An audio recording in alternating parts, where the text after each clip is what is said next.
mirando. Esa es mi creencia. Pero voy a aprovechar a Lisandro para preguntarle por el debate y demás. Lisandro, bienvenido. Pablo Dugan te saluda. ¿Cómo estás?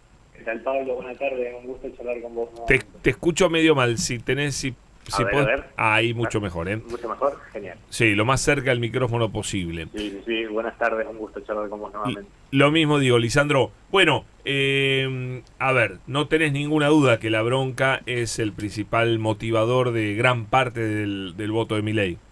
Mirá, hay algo interesante en la narrativa de Milei y es algo que reflexionaba con una colega tuya de perfil en una nota, en donde conversando llegué como una imagen que me pareció bastante pertinente, que es la siguiente.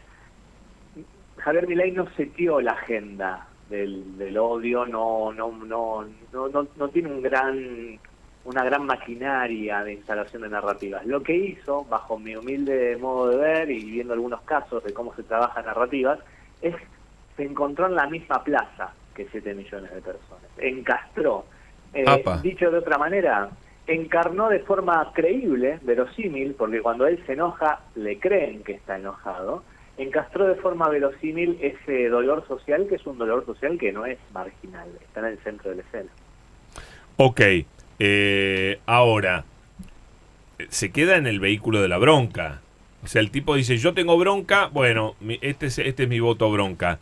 Sí. No va mucho más allá, es decir, Pablo Dugan, tengo algo para decirte. A ver. Que sea bueno, porque mira, para malas noticias... Para malas noticias estamos nosotros, Dale. Tengo algo para decirte. Dale. Desde que subió al escenario de las PASO, en su narrativa, nosotros desde Narra Global lo que medimos es cómo el delivery y cómo entregan mensajes. Lo que pasó arriba del escenario, apenas tuvieron el resultado, fue algo muy significativo. Primero, empezó a hacer una frase de ira, una frase mucho más relajada. De hecho, el último spot oficial, si vos escuchás, parece casi un CD de meditación. El sí. Colchón que hay de fondo es hiper calmo. Pero acá esto es lo interesante y que me parece muy jugoso. Y se habló pero poquísimo, porque se mira muy poco también la narrativa. Dijo, no me van a decir que no se puede. ¿A qué les suena? No me vengan a decir que esto que no se puede. Es Macri. Exacto, es el sí se puede. El Yes We Can de Obama, y sobre todo hay una construcción, te escuchaba Pablo sobre esta cuestión de no se agota en sí mismo el odio. Bueno, desde el escenario de las PASO, de una manera muy granular, muy chiquita, pero ya en el spot oficial del último, de una manera muy fuerte, no solo dice sepultar el kirchnerismo, sino que les hablo a los argentinos de bien para reconstruir una Argentina, empieza a sembrar la esperanza. Yo no soy especialista de coyuntura electoral, pero los que saben dicen para tratar de crecer esos 6 o 8 puntos que necesita. Bueno, hay una migración, yo de hecho lo titulaba hace semanas atrás, y nos unió el odio y dice ahora nos empieza a unir el amor. Digo, empieza a haber algo de una necesidad de empezar a virar hacia una narrativa de la esperanza. Al mismo tiempo, esa narrativa de esperanza, y yo analicé que su aparición con su nueva novia, que entre paréntesis, viste que no la mostró nunca más, no se mostraron más juntos, para mí rompía con la narrativa. Un Milei alegre, enamorado, agradecido porque la política le ha traído una novia y demás, rompía con la narrativa de él, de la bronca y demás. Ahora esto que vos decís también, o sea, en algún lado él seguramente crece, pero también, si él no sigue enojado, estamos en un problema, porque tenía que representar a los enojados, ¿o no? Ahí hay un gran punto. Ahí yo no tengo herramientas para ver un poco cómo impacta eso en comportamiento electoral, pero sí es cierto que desde el punto de vista comunicacional, sos outsider o sos de enojo hasta que sos ganador. Hiciste pole position, estás primero, y un poco ese teorema de Baglini, ¿no? De más lejos del poder, más radical, más disonante, más cerca del poder, mucha más moderación. Bueno, eso es algo a tener en cuenta. También hay una realidad que desde lo que tiene que ver con el comportamiento humano, que vos votaste a una figura pública que te representó en un dolor. Y acá yo pongo esto y ustedes me dicen si soy muy romántico, Pero desde el punto de vista narrativo encastra a la perfección. Es un principio bíblico, es la parábola del buen samaritano. Había un judío que lo habían desplumado, lo habían golpeado, que va al costado del camino todo herido, todo roto, andrajoso, sangrando. Pasa un sacerdote, lo mira, sigue de largo, no le da pelota. pasa un levita, lo mira, sigue largo. Y bueno, pasa un samaritano, se frena, le cura las heridas, se lo lleva, le da albergue y demás. Lo que hizo Milei fue el 50%, que es frenarse donde está el dolor.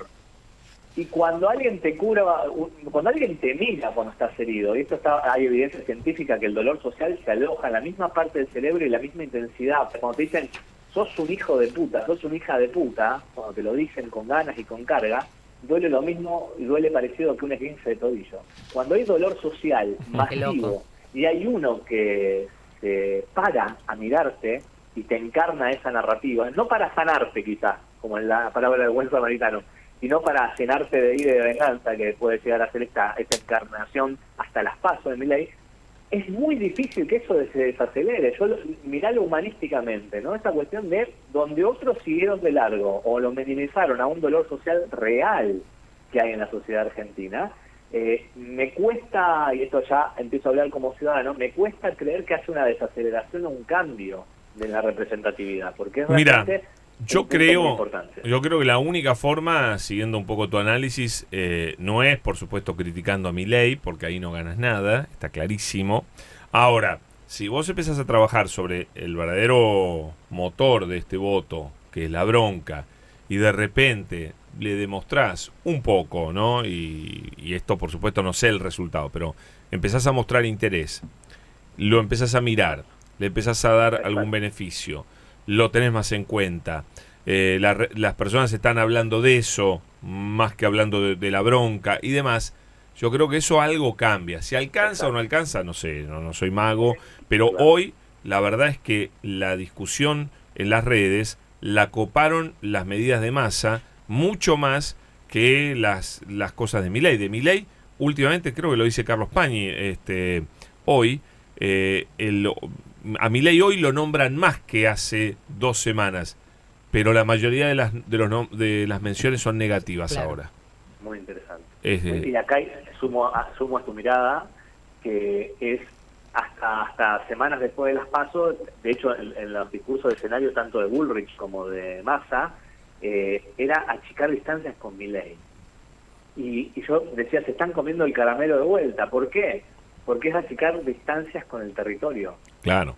Y es un poco esto que vos mencionás, ¿no? Dejar de dispararle a la imagen de Milei, de subestimarlo y empezar a entender que detrás de la imagen de Milei está la conexión subterránea con ese dolor y bueno, estar un poco más cerca del territorio. Ahora, ves que frente a eso, Juntos por el Cambio, para canalizar la bronca, no tiene nada para hacer.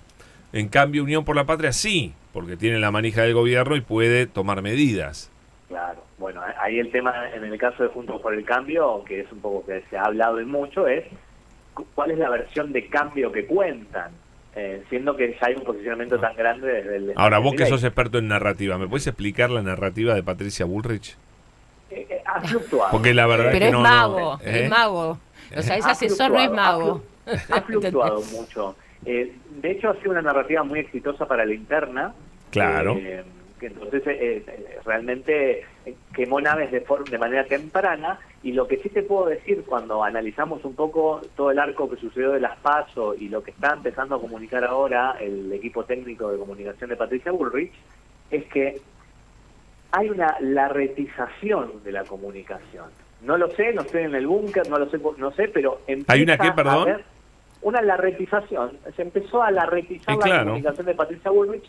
No sé el motivo, porque yo solo veo la evidencia y la analizo técnicamente. Ejemplos, ¿no? Vamos a dejar todo. Es una cuestión es un cambio de verdad, dicen, y para siempre. Muy parecido del cambio de nuestras vidas. Se empieza a poner muy general, de hecho habla del kirchnerismo como una nube, como una silueta muy amplia, cuando en las PASO había como un trabajo de antagonismo muy bien marcado, muy bien trabajado en los spots. Empieza a haber ahí una suerte, por lo menos en comunicación, se empieza a diluir bastante la eficacia de la comunicación pública de Bullrich, y sobre todo cuando recorta versus la versión del cambio, que trabajan de una manera bastante prolija de las PASO para acá, en el caso de La Libertad Avanza, que eso es algo también a tener como en cuenta. El último spot de La Libertad Avanza de las PASO nos dio uno de los scoring más bajos de todo, que de hecho me llevó a interacciones con parte del equipo que públicamente me pedían explicaciones. Y lo cierto es que... Era muy malo, decís vos. Era realmente técnicamente pésimo, al punto un textual, ¿no? No es que te pido el poder, que me des los votos, sino que yo te pido el poder para dártelo a vos de vuelta. Ese era el nivel narrativo del Milei cerrando las PASO. Y en este primer spot oficial, medimos spots oficiales, ¿sabes por qué, Pablo y Mesa? Porque es el lugar en donde tienen tiempo, recursos, y es como la evidencia del seteo mental que tiene el búnker. Si te doy tiempo y recursos, ¿qué tenés para decir? Entonces nosotros medimos eso. En este último spot hay un trabajo del guión muy prolijo.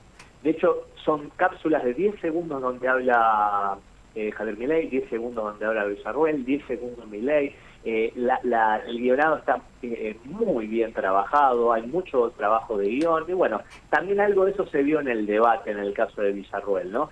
Lo que hay es un ajuste de clavijas muy importante en la comunicación pública, por lo menos que vemos a nivel técnico en el caso de La Libertad Avanza. Bien.